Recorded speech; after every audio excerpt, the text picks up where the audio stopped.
सौ शोभा काकी Babar memorial foundation आयोजित शोभा ग्रामीण महोत्सव 2025ला मी आज आलेलो आहे आणि आमदार साहेबांनी त्यांच्या सर्व सहकार्यांनी ग्रामविकास विभागाने आणि विशेषतः जिल्हा परिषदेने एकत्र 126 स्टॉल्स आयोजित केलेले आहेत। या 126 स्टॉल्समध्ये मी आज पूर्ण फिरून आलो।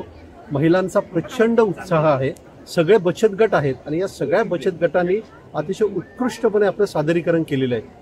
ह्याच्यामध्ये दिवाळीच्या शोभेच्या वस्तूंबरोबर तरी स्वतःच्या हाताने अनेक गोष्टी तयार केलेल्या मला खरंच कौतुकी वाटलं, आश्चर्यही वाटलं त्यांचं। आणि खरंच मला असं जाणवतं की विटा तालुक्यामध्ये या संपूर्ण ग्रामीण भागामध्ये फार मोठं कौशल्य या महिलांमध्ये आहे आणि त्याला एक खूप चांगलं व्यासपीठ आज या महोत्सवाच्या निमित्ताने मिळालेलं आहे।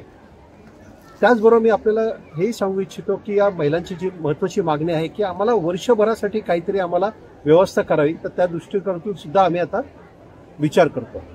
दुसरं एक महत्त्वाचं आहे की ह्याच्यामध्ये आमदार साहेबांचं खरंच आभार मानले पाहिजेत, अभिनंदनही केलं पाहिजे की ते स्वतः जातीने कालपासून ह्याच्यामध्ये लक्ष देत आहेत आणि विट्यातल्या सगळ्या लोकांनी इथे जास्तीत संख्येने येऊन या आपल्या या महोत्सवाचा पूर्णपणे आनंद घ्यावा।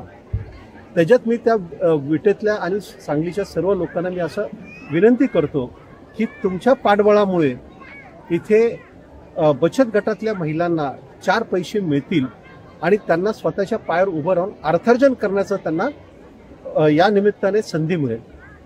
आपल्या या बचत गटातील महिलांना आपल्याला सपोर्ट देणे, सहाय्य नाही म्हणत मी, पण त्यांना आधार देणे आवश्यक आहे, यासाठी की त्यांची छोटी मुलं हे आईकडे पाहून अर्थशास्त्राचे धडे घेतात आणि ही जी छोटी मुलं आहेत ही विट्याचा नाही तर सांगली जिल्ह्याचा भविष्यकाळ आहे आणि तो भविष्यकाळ जर का आपल्याला व्यापारामध्ये किंवा ज्याला आम्ही म्हणतो इकॉनॉमिक्समध्ये की सेकंडरी आणि टर्शरी आणि क्वार्टररी सेक्टरमध्ये जर का जायचं असेल तर बचत गटात आईचे अनुभव पाठीशी धरून ही मुलं खूप प्रगती करणार आहेत आणि त्यामुळे आपल्याला या बचत गटांना पूर्णपणे सहाय्य करणे आवश्यक आहे। म्हणून सांगलीकरांना मी आवाहन करतो की त्यांनी या बचत गटाला आवर्जून भेट द्यावी आणि इथल्या सगळ्या पदार्थांना योग्य तो न्याय द्यावा। सर, खरं तर सांगली शहरात अनेक प्रदर्शन झाली, परंतु ग्रामीण भागात हे प्रदर्शन तुम्ही बघितलं, खरेदी केली, कसं वाटलं तुम्हाला?